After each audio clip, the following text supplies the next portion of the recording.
Good evening, everyone. Thank you for joining us for our frankly speaking debate this evening on Black tax and outmoded social model.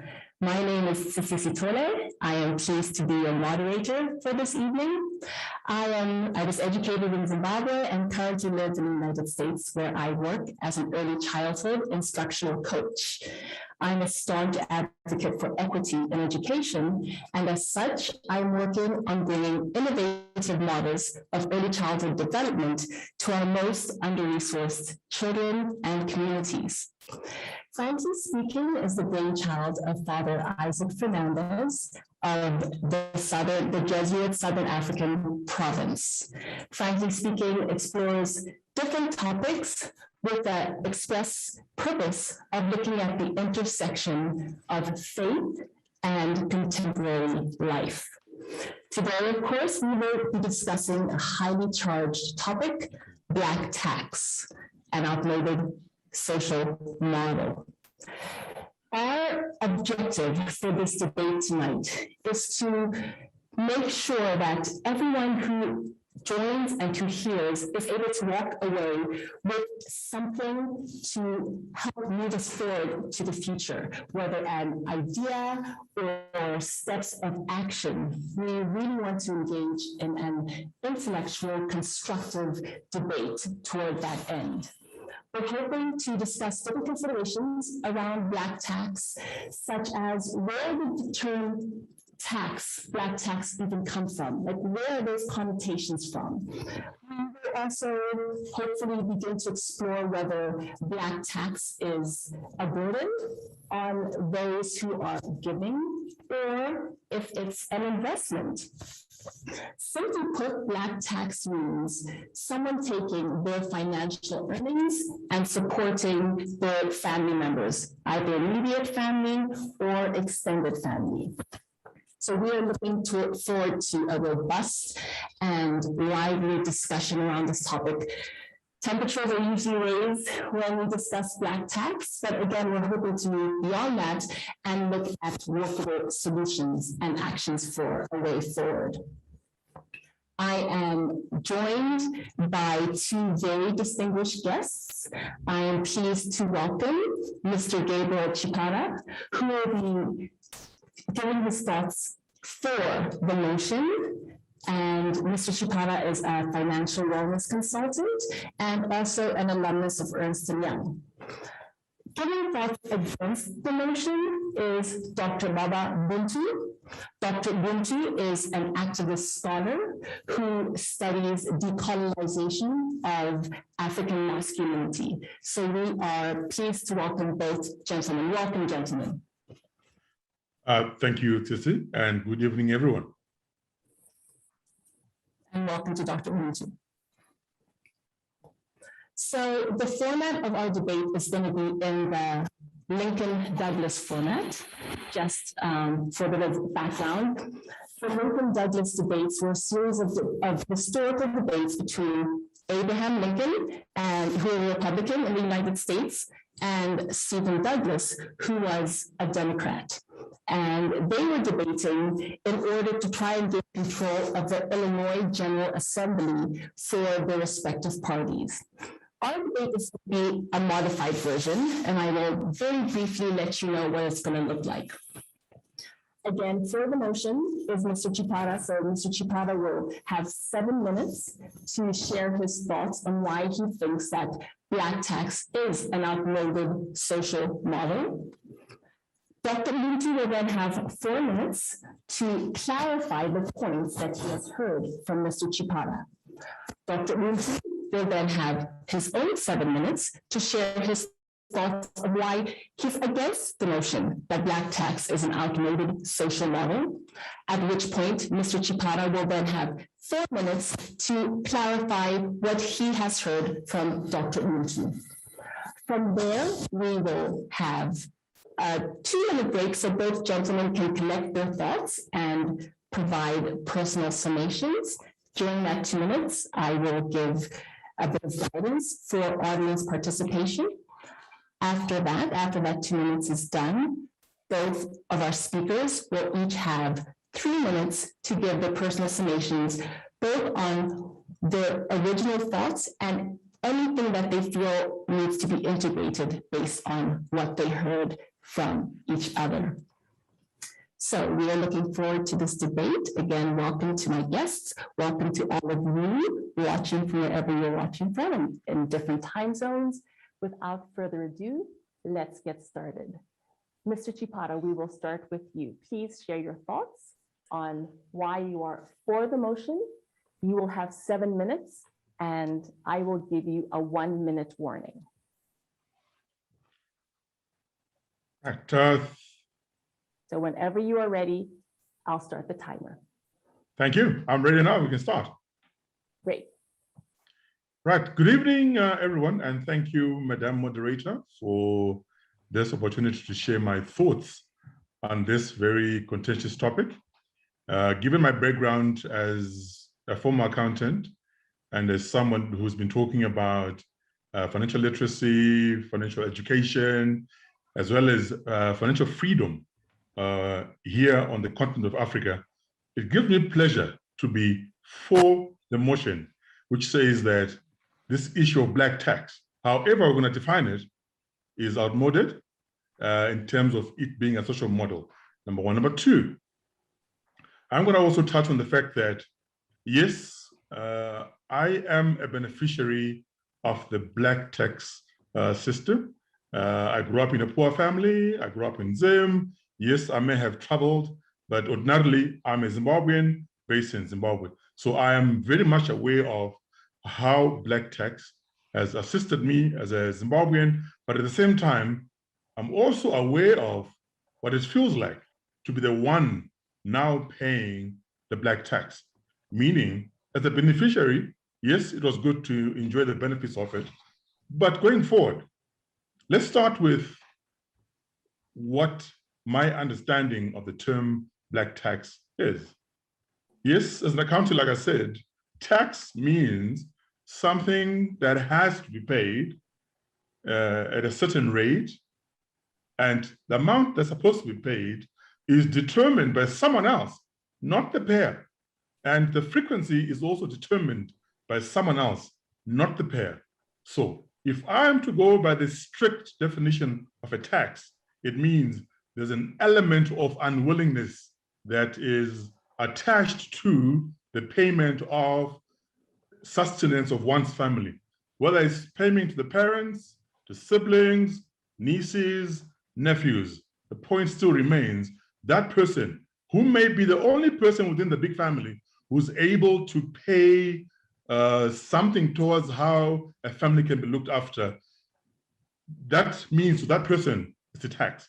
Now, coming from the angle of somebody who talks about financial literacy and financial education, given that in Africa, number one, we've got a debunked pension system. Number two, we have other taxes that Black people are already paying, whether it's premiums because of your skin color or premiums because of your background. For today, I'll leave that out. But in terms of how I feel about the practice and its relevance going forward, here's the thing. Not as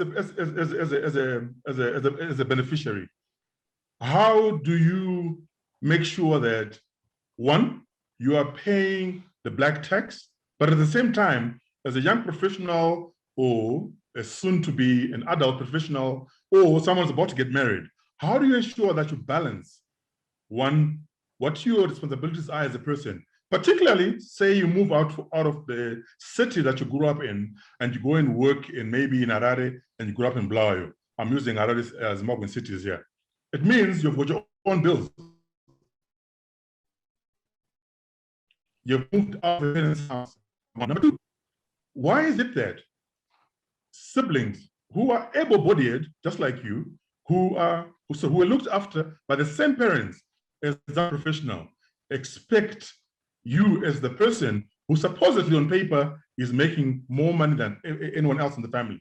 Why should they be looked after by you, even if there's nothing special that you may have received as one of those 5, 6, or 7 siblings? Number three, when it comes to assisting, it should not be mandatory on the part of the pair. So going forward, there should be, in other words, we are now moving away from the usual black tax system as I grew up knowing it, as somebody who benefited from it. Going forward, number one, the person who's supposed to pay or who's expected to pay should, one, let the other people know that they may pay or they may not be able to pay, not anyone expecting them to pay mandatorily on time, every time, whenever that person gets paid a salary. Number two, after having said that you don't expect people to demand money from you, you should also educate whoever it is expected to get something from you to understand that on their part, and at some point, they need to learn how to make their own money, regardless of their current situation. Meaning, I'm agreeable to the point that you teach or help somebody learn how to fish, show them a fishing pond, make sure that they actually catch some fish, not eat all the fish that they've caught, and let them go on their own, as opposed to that person expecting fish from the black taxpayer every month, month end, a certain amount without fail. The only exception to my argument is parents. Why? They are the only person, in my view. 1 minute, Mr. Chipara. Thank you. Okay. Is my time up? 1 minute left. Okay. So the only exception to my argument is parents. Anyone else, be they my siblings, my in-laws, my nephews, my nieces, should not, going forward, expect any form of black tax from a professional like myself who has worked hard to make sure that I get to a stage where I'm financially free. Now, my last point, it always reminds me of the example I always give in my seminars. When I talk about a person, a relative, not even my niece or nephew, maybe my dad's sister's son or cousin in this instance, picks up at my house, no notice, and he stays at my house for 6 months without even asking me how that will affect my budget. And so in that sense, going forward, this issue of the old model of back tax needs to be removed because, in my view, it's outmoded, given today's social model and also today's financial social pressures. I thank you. Thank you, Mr. Chipara. We appreciate that. We appreciate hearing your thoughts. Dr. Buntu, you will have 4 minutes. Dr. Buntu, you will have 4 minutes to now clarify what you heard from Mr. Chipara. And ready when you are. Okay. I thought I was going to ask Chipara to clarify what I would like him to expand on. Those were the points that I had prepared. But a very good evening to everyone, and good evening to all the viewers, the host, and also Mr. Chipara. It's great to hear your points. I think one point that came up for me is around the element of unwillingness, which is implied when we talk about tax or something that is kind of enforced. In your view, I wanted you to say something about where do you think the line goes between self-preservation, which would be a goal in a young person's life, and selfishness. Could there be that there are times you need to step out and you need to look at what are the dynamics that other families members are not able to achieve what they want? And another point around the question of expectations. You mentioned, and I understand in your view you said that it actually should only be parents who should have expectations around being empowered or being given back to. But should we assume that siblings and other family members don't have because they're not trying? Meaning, for instance, when we say as a young person, you should be able to use what you have worked hard for. Are we then not also implying that others have not worked hard and that when you work hard, you actually get, which is not our experience as Black people. That's the second point. And the third point was culturally, how should young people educate their elders? When you talk about financial literacy, when you talk about the importance to understand economics, first, we are implying that elders may not understand. And secondly, culturally, we are not so used to young people sitting elders down to educate them. How would you suggest that that could happen? Those were some of the notions that came up for me. Thank you so much. Thank you so much for those thoughts, Dr. Buntu. We will keep them in mind. I'm sure Mr. Chipara is also keeping those in mind. Dr. Buntu, we are now going to give you 7 minutes to share your thoughts against the motion that Black tax is an outmoded social model. So whenever you are ready, I will second. Again, thank you so much. I wanted to present my points a little bit differently, and this is how I'll do it. So I want to declare that I love African culture, not because I have to, but I can't stop, even if I want to. So I'm saying that because when I study the ancient civilizations of Kemet, Nok, Mutapa, Mapungubwe, the empires of Oyo, Wasulu, Marawi, Kitara, Wanga, when I look at the king and queendoms of Jarin, Nagash, Bazin, Jima, Kerma, Numidia, and the many other civilizations that most of us have never even heard of, I realized that I actually stand on the shoulders of millions of ancestors whose culture was actually built on equitable wealth, political stability, and collective power, and the pursuit thereof. And that at the center of this majestic civilization sits a particular understanding of the African family as the epicenter of power of learning, power of being, power of building. But I also realized that there is no job on this planet where I am expected to, where I will benefit from, or where it is safe to truly carry this knowledge. The more I do, the more I become a threat in a world that designed me as a perpetual outcast. The task of an African professional is to pretend that Africa never was advanced, had wealth, or understood power. And that's the silent contract for my existence and survival, is that I learn not to speak about the colonial wounds that bleed within my being every single day. And it is within that background that I read the motion for tonight's debate, and I shake my head a bit because I have a huge problem with what the wording and maybe what is implied within it as well. If we break it down, so we start with the word Black, which some will say is a contentious word, but I think it speaks in this context to Blackness being a burden. And I agree that that's the experience we have, that it's cumbersome, it's stressful to carry Blackness in this world. But it's also something that I dearly love. It's something that I hold at its highest level. We talk about tax, which as my co-speaker was also saying, it's something that is imposed. But is it really family that is imposed there? Is my family the problem? Is not the problem outside of my family? I wouldn't say that the family is the tax authority. I think it's somebody further out. When we talk about outmoded, we say that we mean old-fashioned, and we refer to something that may have been in place, but that we now should oust. But I could think of a number of things that are now mispracticed that I think if we understand and if we practice it right, are very important to hold on to. Ilobolo, intlaulo, naming ceremonies, marriage rituals. Many of these are horrible institutions in the way they are expressed, but it doesn't mean we should throw them out, because we need to remember what they were put in place for.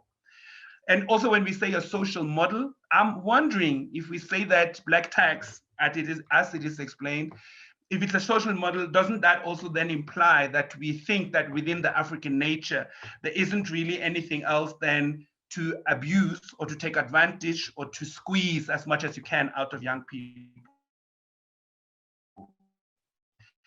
Now, from understanding of economics, I will claim that African culture, when it is practiced in its original intention, It builds, it empowers, it capacitates, and it sustains an extended family as a foundational building block in African society. And I believe that what we're talking about tonight comes from African culture, although I wouldn't call it black tax, as it were.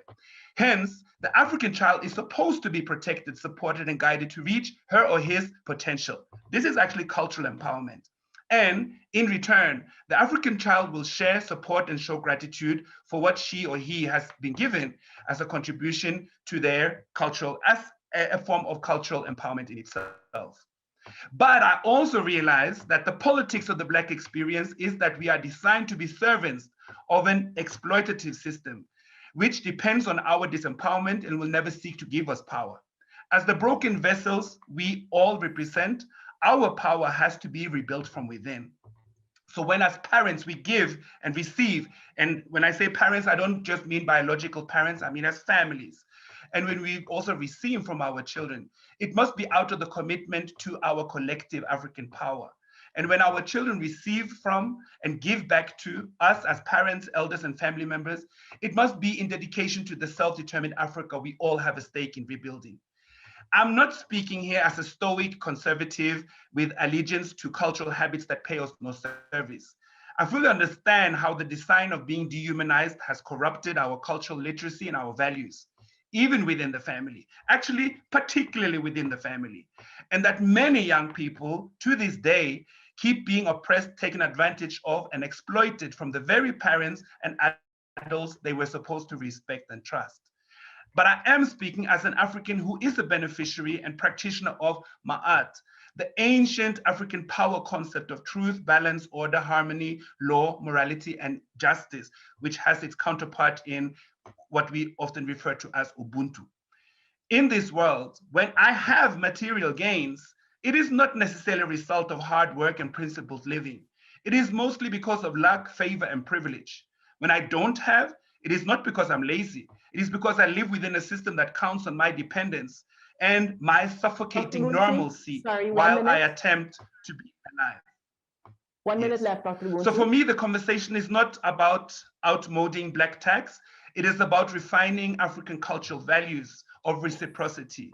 Of course, in ways that actually builds African self-determination. How do we do that? One, interrogating the harsh realities that are masked behind the buzzword that I feel black tax has become. And two, designing innovative curriculums for the implementation of cultural learning journeys towards rebuilding the African power family. Thank you so much. Thank you so much, Dr. Buntu, for sharing your thoughts. Mr. Chipara, you will now have 4 minutes to clarify what you heard from Dr. Buntu. So whenever you're ready, please share your thoughts.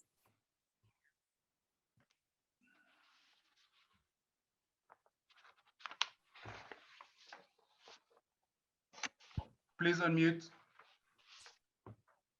I believe you're muted, Mr. Chipara. Okay, you're unmuted now.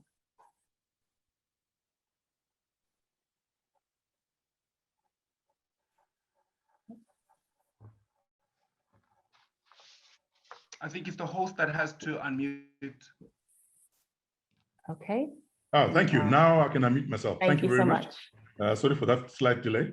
Right. The one big question that I want to clarify after listening to my fellow debater is to do with how African culture, as much as we grew up sharing as families, either immediate family or extended family, how has the use of money as Africans changed the expectations of those that expect us to give, expect those who are earning money to give? Because yes, in African culture, giving is okay. But from my understanding of the word tax, as I explained earlier on, when it becomes compulsory, when it becomes mandatory, when it becomes an expectation, which expectation does not involve my input, how does that relate? Yes, we are giving Africans, sharing Africans, but how has the use of money affected this so-called black tax? That's my main issue from what I've heard you speak about. Thank you, Mr. Chipara. Thank you so much. So what I appreciate about this debate is that we have two people who are specialists in their field, and we are looking at black tax as a whole and seeing where we can take both viewpoints and maybe try and find some convergence. So we are right now going to take a 2-minute break for our guest speakers to collect their thoughts and develop personal summations that include both what they came to the table with and an integration of what they heard from each other. While they are doing that, we are going to have someone from our production team put a poll up. Some of you may have answered the question of whether black tax is an outmoded social model or not earlier on social media.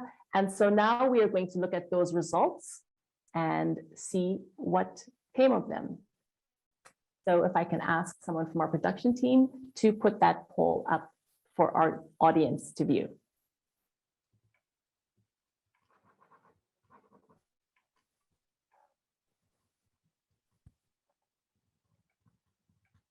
And meanwhile, our speakers will get their thoughts together and develop their personal summations.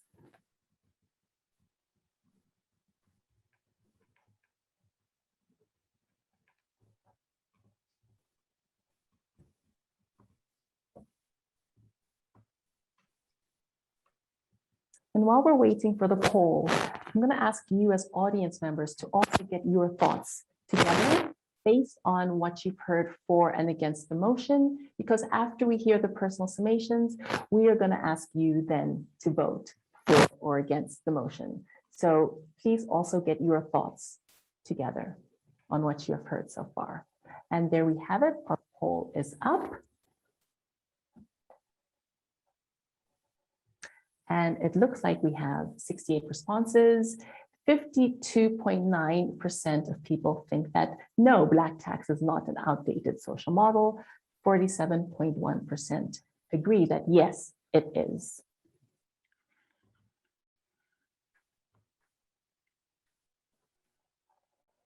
So that was almost an even split. So I guess speakers, you have a little less than 1 minute left.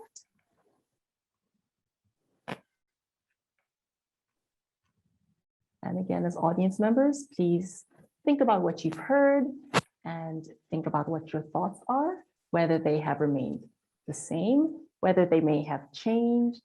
And we will ask you to vote again once we hear from our speakers.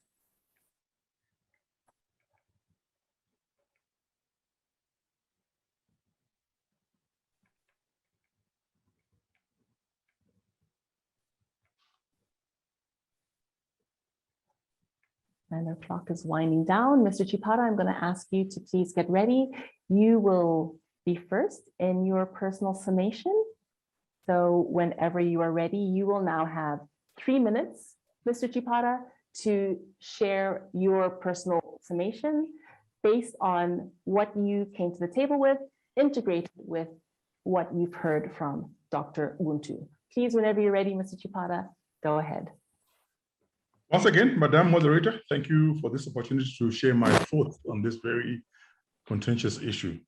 Right, in summation, after having listened to my colleague here, I'm still of the view that for as long as someone else comes up with an expectation, develops an amount that they want from me, how often they want it or expect it, and if I don't come to the table with the money, then you are faced with all sorts of threats.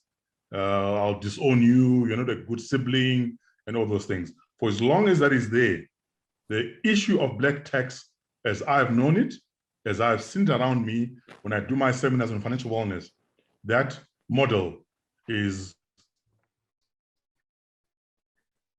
outdated. This time, being Africans, yes, if the person who is earning money, the breadwinner, as we call him or her, is voluntarily giving the money to those that need some assistance.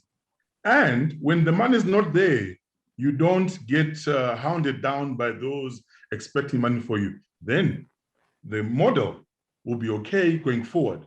But lastly, and most importantly, the issue of assisting those who expect help from us, it has to move away from a giving fish mentality to that mentality of learning how to fish or helping someone learn how to fish, show them how to fish, make sure that they've mastered the art of fishing, and then they graduate from expecting money from me, the person who is doing the giving. If we move to the model where it's a teaching how to fish model as opposed to giving fish model, I'll be okay with black tax. But if it continues as a fish giving exercise without a deadline, without anyone graduating from depending on the giver, then that model, in my view, remains outdated. Thank you. Thank you so much, Mr. Chipara. We appreciate that. We are going to ask Dr. Buntu to now share his personal summation. And I would like to say before he begins that we are welcoming comments, questions in our Zoom chat and on Facebook chat. So please, I've seen that people are already adding their comments. Please continue to do so, and we will hopefully get to those. Dr. Buntu, you have 3 minutes now for your personal summation. Thank you so much to the host and also to Mr. Chipara. No, I think there are many similarities between our standpoints. I also agree that it doesn't make sense when a cultural empower model is exercised in a way that is oppressive and forced, and where it doesn't take you out of the cycles of poverty, because that would be the intention of having members of the family actually going out to be able to fend for all of us. But I think the only point that I want to bring into that is that I don't think we are truthful if we say that this is outdated. It wasn't supposed, because then we assume that it was right in one time. It was never right to make this oppressive and forced and squeeze as much as you can out of anybody. That is not how I see the intention of what we are talking about as black tax in the first place. So I think what I see it as, it's a response. And in the question that Mr. Chipara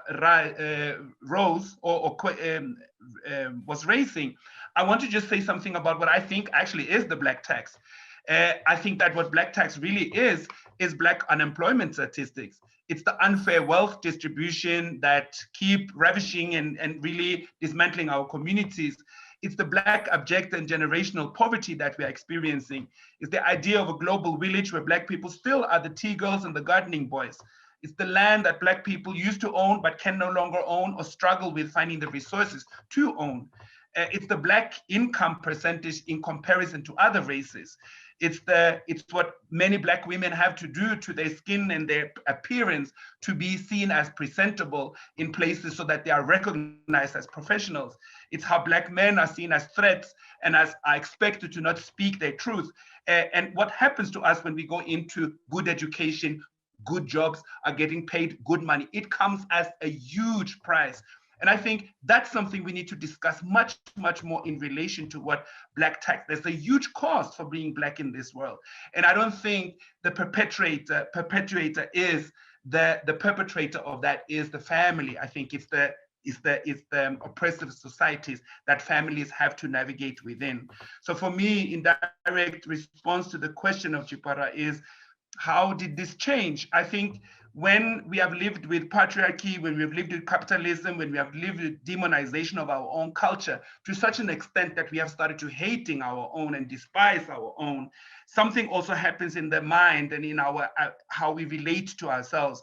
We start to learn that you can actually oppress, you can actually force, you can actually squeeze. Capitalism allows us to do that.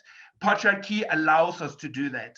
So when we then have become so brainwashed into this, it kind of gives that, that's what we keep perpetuating. Thank you so much. Thank you so much, Dr. Buntu. Thank you to both of our guest speakers. Obviously, a lot of thoughts, and people have thoughts in the chat, and we also have hands raised. So now we are going to ask you as audience members, now that you have heard both sides of the motion, we are going to ask that you once again vote on whether Black tax is an outmoded social model. The links will be put on Zoom, on Facebook. Please vote. We're also going to open this discussion up now to you, the audience. If you are on Zoom and would like to share your voice, please raise a hand and I will call upon you. There will be 90 seconds. You will have 90 seconds to share your voice. So please keep it very focused and very succinct. We're going to ask that you give us your name. Let us know whether you are for or against the motion based upon what you have heard. And if you have a comment or question directed at one of the speakers, please indicate that. Otherwise, please share your comment. So I am going to be calling upon Dominic.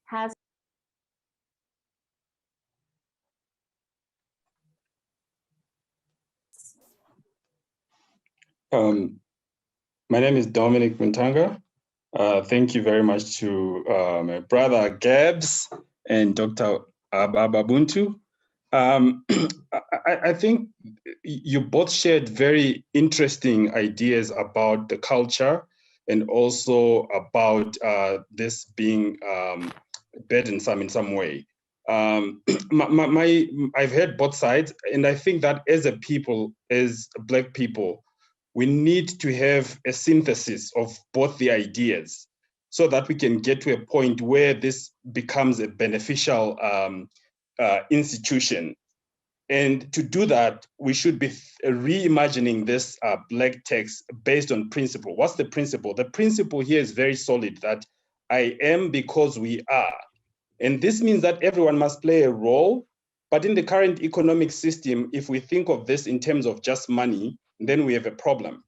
But if we think of this in terms of a contribution by everybody in the family to advance our interest at family level, then it means that everybody has to make a contribution, whether it's money from the brother who is in Harare, or it's time that is contributed by the sister or the nephew who is staying with both the parents in Kumusha and who's not being paid to do that job. So I think that my final analysis would be that no, it's not outmoded, but this must be reimagined.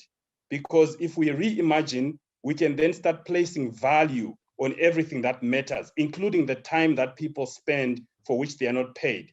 And that as a community, we must reimagine this for our best interest, because we are living in the world in a capitalistic society now.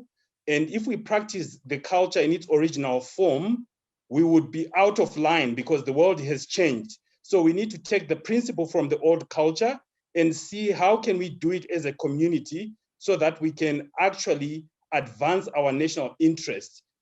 The interest here is that we want to grow as a family, as a community. And Gabriel is right that it's burdensome. It's burdensome because there's one man carrying the entire family with money. We need to expand the pot of contributors.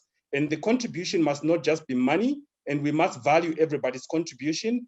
And to make that happen, we have to redefine what we mean by contribution and make sure that when somebody puts money in the pot, that money helps all of us, but that we don't just have takers in the family, people that are just at home, not doing what is supposed to be done to advance the collective. So I think it's outmoded in the sense that it's burdensome and the world has changed, but it's a very good text. We have to reimagine it so that we can exist as a people in this capitalistic world. If we don't reimagine this, we will be dead because we won't be able to bring ourselves together and compete as African people in this very, very difficult society. Thank you. Thank you so much, Dominic, for sharing those thoughts about reimagining Black tax and what that actually looks like. There is another hand raised. Vera Musara, I'm going to ask that you be unmuted so you can also share your thoughts. Yeah, thank you so much, TK, and thank you, everyone. I'm sorry I joined the discussion a little late, so I'm not sure where you started. I think just a couple of points from my end. Firstly, and I think I largely agree with some of the former speakers. Like TK said, my name is Vera Musara. I work as a governance advisor in the development sector. I'm a lawyer by profession. And personally, I think I'm for Black tax. And I think essentially for three issues, three reasons rather. First is if we look at the social construct of our communities in Africa, we have to look at how that narrative was presented initially, right? And I think one of the previous speakers alluded to that our narrative is wrong and it needs to change. The reason I say that is if we look at roles and responsibilities, men largely were your hunters and gatherers, and the women were your farmers and cultivators. And I think now, because you don't have hunting and gathering anymore, the question is, can men still hunt and gather? No, right? So I think we need to look at our social construct and that narrative and see if it still suits, like the previous speaker said, the emerging roles and responsibilities that we find emanating and coming out within our societies. Secondly, I think it's important for the necessary continual existence and survival of our family structure. If you look at how this has been set up, it parallels, which would be my third point largely, the governance structure within our countries, our economies, and across the continent, right? So if you look at the local governance structure, it looks at having a village assembly or kraal, and the purpose of that is to ensure that there's support and some social service system that's set up for villages, for communities. And so I think it's a good model. And I think it's something we need to keep, but the question is that narrative correct? And if it's not, like the previous speaker said, how do we adapt it to one, ensure part of what I think is historical, that narrative has never been correct from a history perspective, and the role of women and gender is not represented as adequately as it should be. And then look at the good things that we had. So what are the best practices we have? And how do we ensure that we continue with those best practices whilst we adapt the narrative as well as try and fit this into our governance structure? So those are my 3 points. Thanks, TK. Thank you so much. Thank you so much, Vera. Thank you for sharing that. Lots of food for thought. I'm going to move to some of the comments that have been posted online. We've got TZQ, who says, it's one thing to contribute to the enhancement of your family members and being taken advantage of. I also think the term Black tax is wrong in so many ways. Tsitsi Jukamanja says, I really have an issue with thinking having to assist family is Black tax. Even worse is to think that caring for our parents are a burden. It's the circle of life. Once upon a time, they looked after us, and now that they need looking after, it's called Black tax. And Tapiwa Calvin says, in my opinion, if it's an obligation, mandatory, and is demanded frequently, such as monthly, it's a tax. If it's voluntary and within one's means, then it is not a tax. I'm going to check and see if anyone else's hand is up. Otherwise, I will read one final comment that has been posted. Wadzanai Mute says, I agree that the term Black tax assumes it's imposed when it is family care, and we don't exist in a vacuum. Neither have we succeeded because of our own hard work. People who work in fields work hard, but sometimes don't yield enough due to forces outside of their control. We succeed because of the support we receive from family and well-wishers along our path, so we should help others too. And Tinashe says, Tinashe Nodo, what role do government apathy and societal decay have to play with issues of Black tax? Some of our parents built wealth, which was wiped away as a consequence of political looting. To then say that supporting our parents, family members is a tax is problematic in my view. Everything within reasonable boundaries though. I love the idea of teaching to fish. How though? So this seems to be directed at Mr. Chipara. It's a question that we can all consider. I'm going to ask both of our speakers to please just give some closing thoughts based on some of these comments. Mr. Chipara, how then do we teach someone to fish instead of giving them the fish? What are your suggestions as a financial wellness consultant? I was actually waiting for that question, Tsitsi. In my line of work, we have found out that a lot of people, and with respect to what Dominic said earlier on, have something in their hand. Even the Bible, I think it's Matthew 25, verse 14 to 30, which talks about talents. Every person has a talent. And when that talent is extracted from them, it doesn't have to involve having gone to college, degree, master's, or PhD. Someone can be taught how to make their own money with either zero or low capital requirements. I remember actually we came up with a list of about 41 ideas that anyone without a degree, without even finishing O levels, can get into and start earning your own money, as opposed to behaving as if because you did not go to college and Gabriel Chipara went to college, therefore Gabriel should look after me. That, in my view, treats those who did not go to school, don't have a day job, as if they are useless people with nothing to add to the family. In fact, that actually tallies in with what Dominic was saying when he said that even someone's time, I may actually say to a person, I've got the capital for us to do a broiler project. You look after the chickens whilst I'm at work, you make sure that they're fed, you make sure that the water is there, and you make sure that they're secure. Come selling of the chickens, we share the money, as opposed to me, who's employed full-time, having to hire someone when you are there at home where the fire run is. So I can imagine if all Africans were to say to ourselves, what's in my hand? What is it that I can do with my hands to earn money, as opposed to only and every time waiting for someone to put something in your hand just by sitting at home and doing nothing. So on the issue of fishing versus being given fish, if anyone is interested, I can talk about that for the whole day. And I won't even have to worry about anyone leaving that seminar without a fishing rod and a fishing pond and fish that they can eat on their own. Thank you. Thank you very much, Mr. Chipara. Dr. Buntu, I want to go back to something that you mentioned around this idea of the real Black tax being unemployment, generational poverty.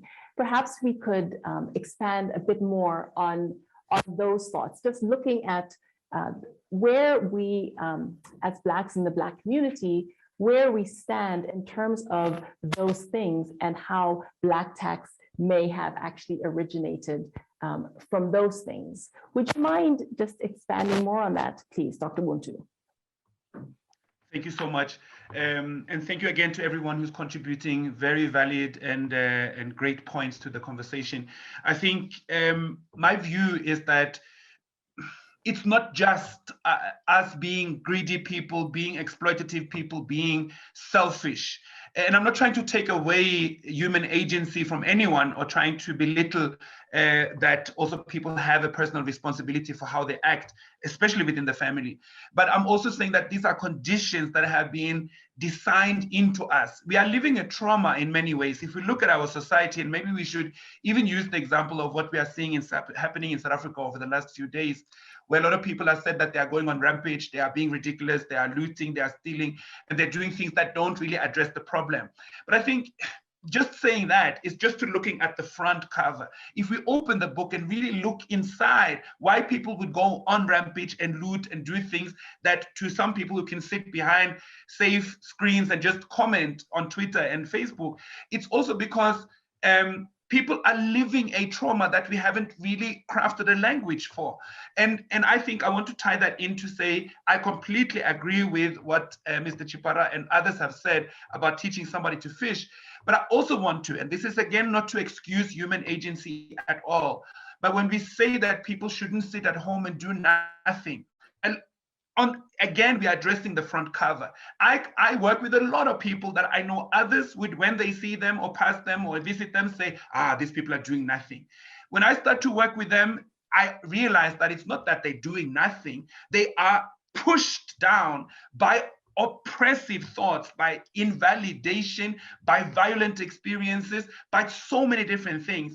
And I also want us to, as we try to solve this problem, link it to the broader problem. We are living within a colonial wound, and we need to repair many things. So I agree when Dominique says we should reimagine, but I would like to call it decolonization at the same time, because reimagine can sound nice and soft and fits very well in plush spaces. But it's much harder than that. It's much more confrontational than that. It is much louder than that. And I think that sits at the root of what I see as solving the problem is as well. We can have dialogues, and we must have dialogues with parents, with family members, so that we better can understand what is actually a collective solution for all and many of our problems, not only the one we are discussing tonight. But I think it sits within a broader context. And sometimes we like to just pick out one problem and discuss that, put it back, and then choose another one. I think there's a broader context of oppression and marginalization that we need to address collectively. And I believe, and I see this in my work every single day, that's possible, that's necessary, and we can and must do it.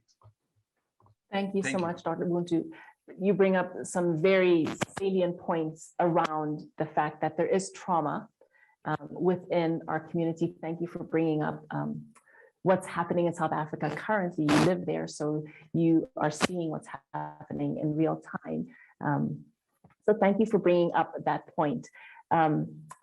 So this unrest in South Africa, thank you for bringing that up, and just thinking about how we can actually link that to Black tax.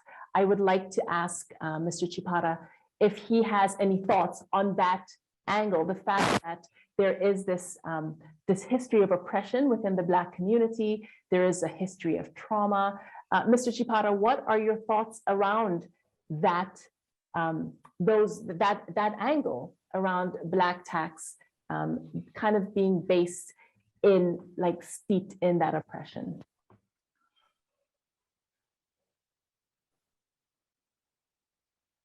Can you unmute Mr. Chipara, please?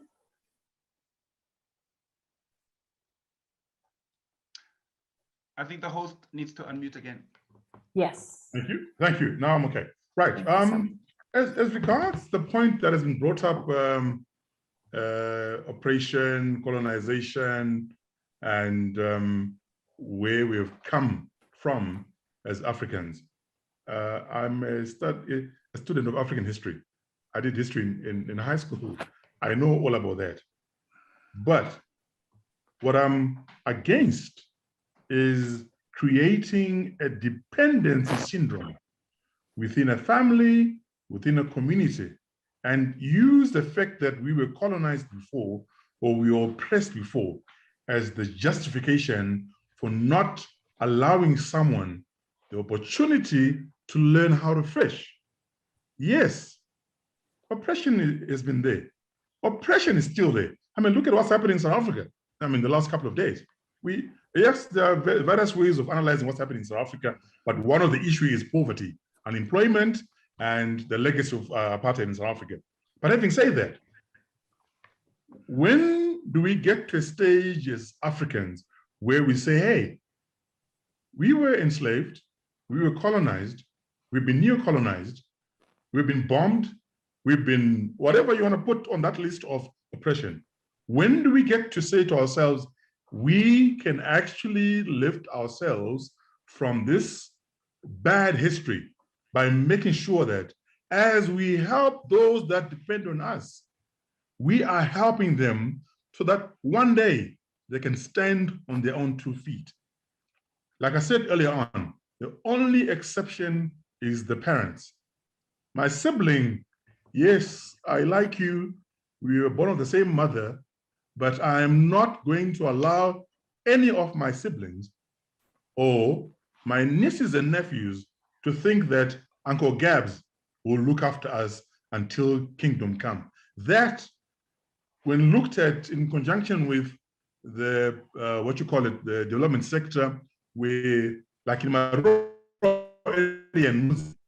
grown men, able-bodied grown men are now waiting for donations from the US Embassy or whatever NGOs are operating in that area. Now, can you imagine someone I grew up with going to the fields, weeding and putting your cows, so not cows, your ox on the, what you call it, the yoke, is now waiting for a donation. And this guy is my age mate. So what I'm primarily pushing against is using this issue of helping those in my immediate or extended family the point where leaving capacity, God-given capacity to make their own money or create their own way of life without perpetually depending on the person who is perceived to have all the money that's required. I think there's a slight difference there in saying, let's continue giving, without even looking at for how long you're going to give. And then you look at the other side where you say, yeah, I can give you to start your chicken project with 25 birds. But when you sell those birds, you don't spend the money. You move to 40 birds. When you sell those 40 birds, you move to 50. And in 6 months' time, you're on 100 birds. And can you imagine 100 birds after 6 months, and you're selling at $6 a bird, that's $600. I can tell you, any African family can survive on $600. So black tax, as I've defined it, where it's compulsory, come sometime in the month, the exact same amount, and there's even someone demanding you to say, hey, we need 50% of your net salary. Now, how is that different from your tithes, the Malachi 3:10? So it's a fine line, like I said. But when you go back to the fact that we've been colonized and everything else, that is, I'm also an African who was colonized or whose parents were colonized. But I've made a conscious decision to move away from this mentality that I need to be given. This gimme, my name is Jimmy mentality needs to move away. We need to move away from it to a point where we then say, hey, I have moved away from a dependency syndrome, and now I'm able to look after my own family and also maybe help someone else to grow from that dependency syndrome. So yes, we acknowledge whatever happened to us as Black people. Remember, my skin is very black. I'm not speaking as a white person. I've experienced all that. But in the same discussion, I'm the same Black person who has said, no more handouts, whether it's from my sibling, whether it's from my father-in-law, God forbid, or from a friend. So that as time goes on, we can all stand in the schoolyard car park and say, hey, I've got my own car. My kids, I'm paying my kids' school fees on time. You don't have to wait on another person to pay your bills. When your hands are okay, your brain is working, you've got eyes. That's precisely why. Okay, anyway, I can talk on this for a long time, clearly. So anyway, thank you very much for that opportunity. Yes, no, we appreciate that. We just have another hand raised from Tapiwa Matambo. So let's hear what Tapiwa has to say. Tapiwa, you have 90 seconds. Please let us know if you're for or against the motion.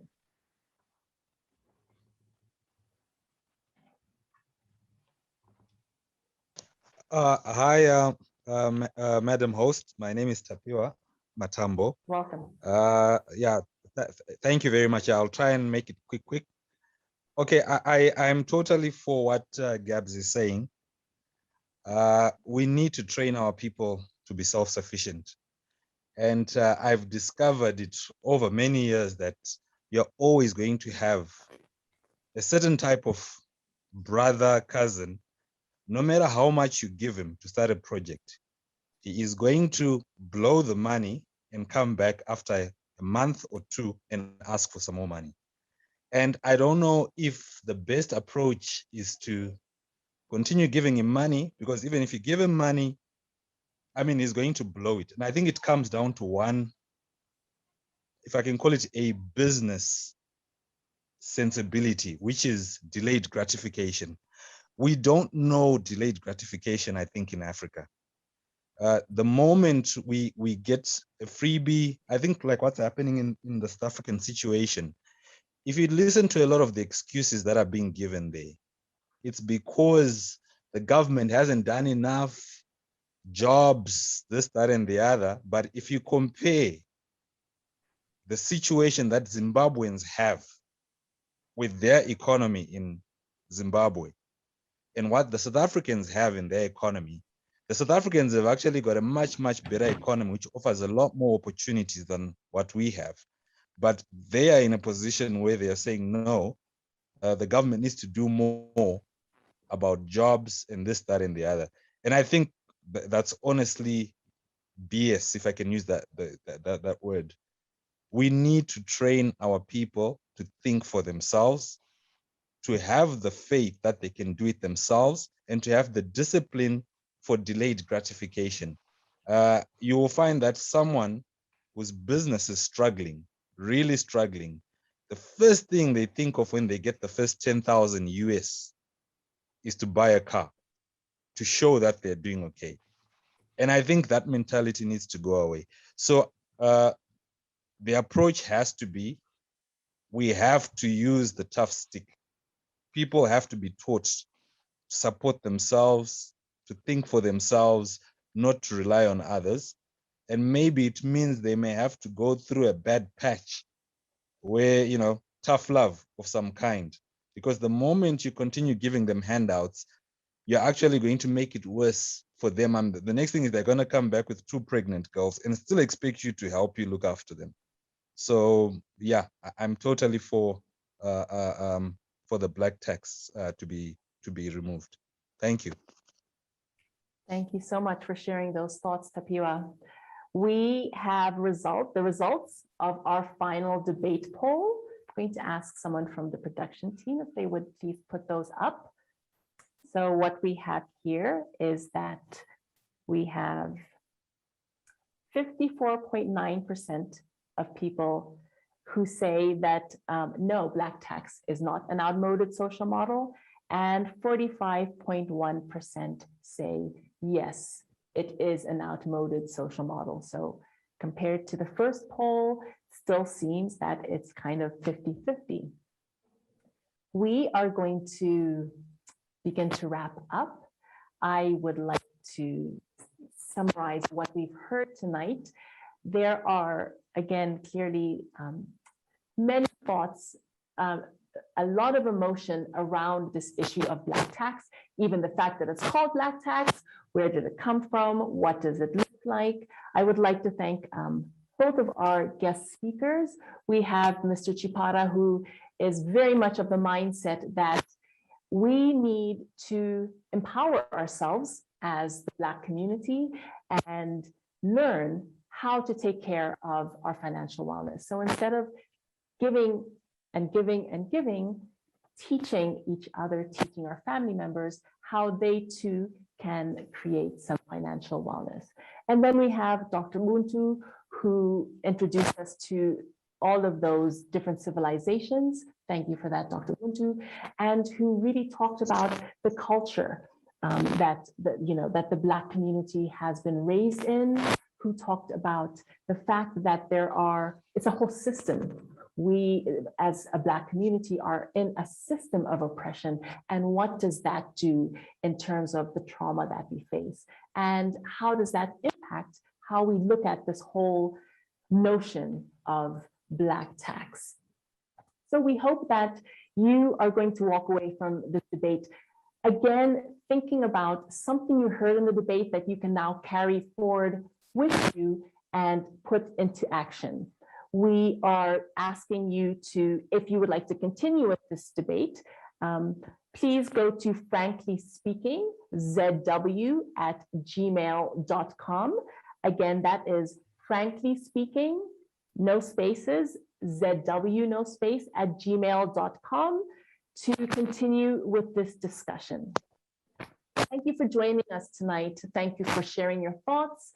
Thank you for listening in. Again, I'd like to extend a warm thanks to Mr. Gabriel Chipara. Mr. Chipara, thank you so much for your thoughts and for joining us tonight. The pleasure is all mine, and I enjoyed the discussion. I was getting to a point where I was almost animated, but yeah, you ended the talk in good time. We welcome animation. Thank you. And of course, Dr. Buntu, thank you so much for sharing your thoughts and your views around this whole issue of Black tax. Thank you very much. Everyone, please stay safe and stay well and healthy. And please look out for the next episode of Frankly Speaking. Have a good night.